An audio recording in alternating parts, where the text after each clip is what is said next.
कई बार कुछ चीजें आपको ना पता होने के कारण आपके घर में परेशानियां उत्पन्न हो जाती हैं। आर्थिक परेशानी आपको होने लगती है।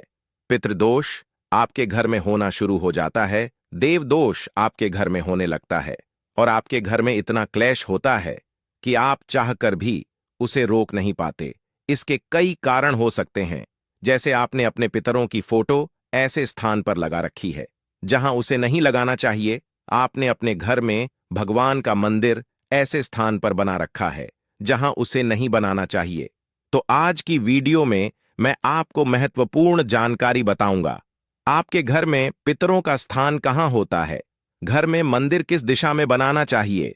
तो वीडियो को ध्यान से सुनिए। और अधिकतर लोग इन चीजों को नहीं समझ पाते, जिसके कारण उनके घर में पितृ संबंधी समस्याएं उत्पन्न होने लगती हैं। नकारात्मक शक्तियां के घर में प्रवेश कर जाती हैं।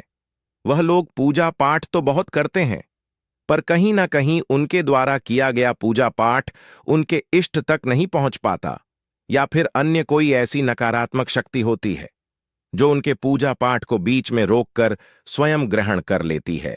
तो सबसे पहले बात करते हैं पितरों के संबंध में।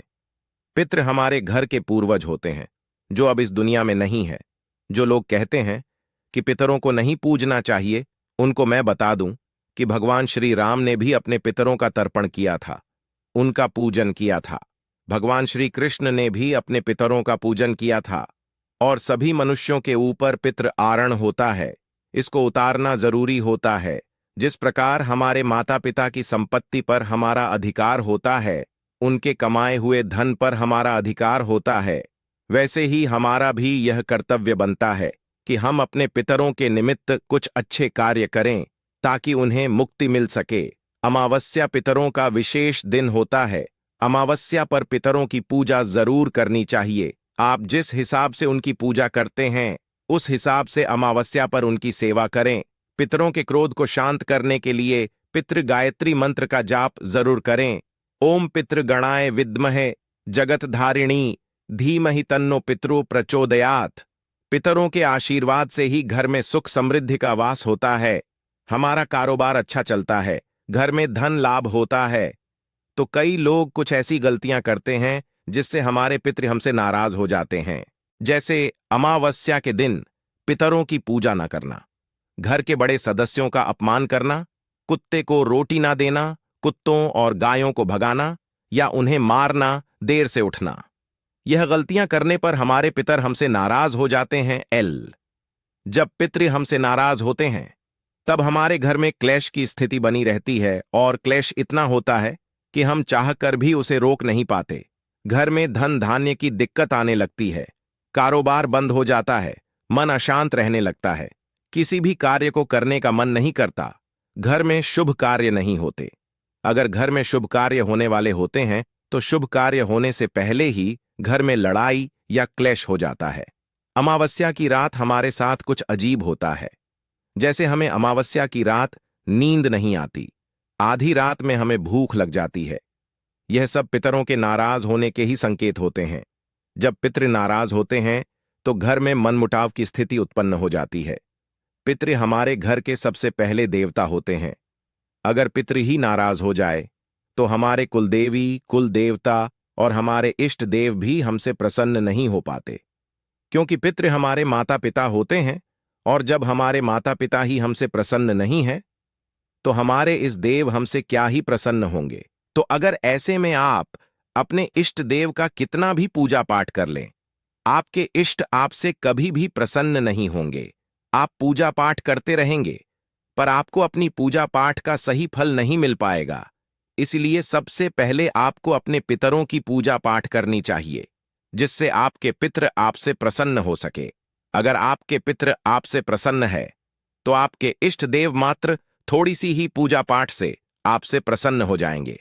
आइए अब मैं आपको बताता हूं कि आप अपने पितरों को कैसे प्रसन्न कर सकते हैं। अगर आपके पितृ आपसे नाराज हैं तो आपको बुधवार के दिन सुबह स्नान करके भगवान गणेश के आगे एक देसी घी का दीपक प्रज्वलित करके गणेश चालीसा का पाठ करना चाहिए। गणेश चालीसा के पाठ से आपके पितृ तुरंत प्रसन्न होंगे, क्योंकि भगवान गणेश का संबंध पितरों के साथ होता है। मात्र दिन में केवल एक बार गणेश चालीसा पढ़ने से ही आपके पितृ प्रसन्न होते हैं। यह उपाय आपको 3 से 4 दिनों के अंदर ही अपना प्रभाव दिखाना शुरू कर देगा। साथ साथ आप कुत्ते और कौवे को रोटी जरूर खिलाएं। इससे आपके पितृ कभी भी आपसे असंतुष्ट नहीं होंगे, जिससे आपके घर में अन्न की कोई कमी नहीं होगी। आप एक बार इस उपाय को जरूर करके देखिए। आपको एक सर्वश्रेष्ठ उपाय बताता हूं, जिससे आपके पितृ आपसे तुरंत प्रसन्न होंगे। आप हर दिन सुबह 1 लोटे जल में 2 लौंग डालकर सूर्य भगवान को अर्घ्य दें। अर्घ्य देते समय ओम मम सर्व पितृभयो नमः मंत्र का जाप करें। इससे आपके पितृ तुरंत प्रसन्न होते हैं। साथ ही आपकी पूजा पाठ को आपके इष्ट तक पहुंचाने में आपकी मदद करते हैं। हनुमान चालीसा पढ़ने से भी आपके पितृ प्रसन्न होते हैं। साथ साथ किसी मंत्र का निरंतर जप करने से भी आपके पितृ आपसे प्रसन्न होते हैं। यह वह कुछ खास और सर्वश्रेष्ठ महा उपाय हैं, जिनसे आपके पितर तुरंत प्रसन्न होते हैं और आपके घर में तुरंत सुख समृद्धि का वास होता है। इन उपायों को करके आप अपने पितरों की और अपने इष्ट देव की कृपा प्राप्त कर सकते हैं। नित्य भगवान शिव को स्नान करने से भी समस्त दोषों का नाश होता है। पितृदोष का भी नाश होता है, क्योंकि भगवान महादेव को पितरेश्वर महादेव भी कहा जाता है, जो सभी पितरों के पितृ हैं। इसलिए भगवान शिव को स्नान कराने से आपके पितृ भी प्रसन्न होते हैं। आइए अब हम आपके द्वारा कमेंट में पूछेंगे प्रश्नों के उत्तर देते हैं। एक प्रश्न हमसे पूछा गया था कि क्या शाम के समय भगवान शिव का जल अभिषेक कर सकते हैं? तो इसका उत्तर है कुछ खास दोनों में ही भगवान शिव को शाम के समय जल चढ़ा सकते हैं, जैसे सावन का महीना और शिवरात्रि। बाकी के दिनों में भगवान शिव को शाम के समय जल नहीं चढ़ाना चाहिए। जल चढ़ाने का समय ब्रह्म मुहूर्त का माना गया है। जल चढ़ाने का सर्वश्रेष्ठ समय ब्रह्म मुहूर्त है, तो कोशिश कीजिए कि ब्रह्म मुहूर्त में ही भगवान शिव को 1 लोटे जल से स्नान कराएं। एक प्रश्न हमसे पूछा गया था कि बड़े से बड़े तंत्र को कैसे नष्ट करें। इसके लिए आपको 11 दिन हनुमान चालीसा का संकल्प लेना है। संकल्प लेकर हनुमान चालीसा का पाठ करके जल को अभिमंत्रित करके उस अभिमंत्रित किए हुए जल को प्रेत रोगी को पिलाना है और पूरे घर में उसका छिड़काव करना है। इससे बड़ी से बड़ी तंत्र और प्रेत की समस्या दूर हो जाएगी। एक प्रश्न हमसे पूछा गया था कि क्या ओम नमः शिवाय मंत्र का चलते फिरते जाप कर सकते हैं? तो इसका उत्तर है कि ओम नमः शिवाय एक वैदिक मंत्र है। इसका जाप भगवान शिव को गुरु बनाकर और एक ही स्थान पर बैठकर किया जाए तो अच्छा है। बाकी आप चलते फिरते नमः शिवाय मंत्र का जाप कर सकते हैं। अगर आप चलते फिरते ओम नमः शिवाय मंत्र का जाप करना चाहते हैं तो ओम नमः शिवाय में से ओम शब्द को हटाकर खाली नमः शिवाय शब्द का जाप करें। इससे आपको ओम नमः शिवाय मंत्र जाप करने का ही फल प्राप्त होता है। एक प्रश्न हमसे पूछा गया कि ओम नमः शिवाय मंत्र को कैसे सिद्ध करें? प्रिय बंधु, हमने इसकी वीडियो पहले से ही अपने YouTube चैनल पर अपलोड कर रखी है। आप हमारी प्लेलिस्ट में जाकर उस वीडियो को देख सकते हैं। मित्रों, आपके द्वारा पूछे गए प्रश्नों का उत्तर हम कमेंट के माध्यम से ही दे देते हैं, पर आप अपने कमेंट का रिप्लाई चेक ही नहीं करते और आप हमें ही कहते हैं कि आप हमारे प्रश्न का उत्तर नहीं देते। बाकी आप हमें बताइए कि क्या हम YouTube पर लाइव आकर आपकी समस्या का समाधान करें? आपकी इच्छा के अनुसार ही हम कार्य करेंगे। इसके साथ साथ प्रतिदिन भगवान शिव को 1 लोटे जल से स्नान कराना प्रारंभ करें। हर सोमवार लौंग कपूर वाला उपाय अवश्य करें, जिससे आपको अनुभव भी होंगे और भगवान शिव की अत्यंत कृपा भी प्राप्त होगी।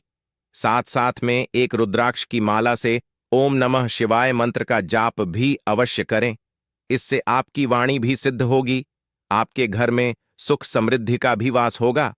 अगर आप भगवान शिव की पूजा करते हैं तो हनुमान चालीसा पढ़ना भी प्रारंभ कीजिए। इससे भगवान शिव की ऊर्जा के साथ साथ आपको हनुमान जी की ऊर्जा भी बहुत ही कम समय में मिल जाएगी, जिससे आप अनेकों दिव्य शक्तियां हासिल कर सकते हैं।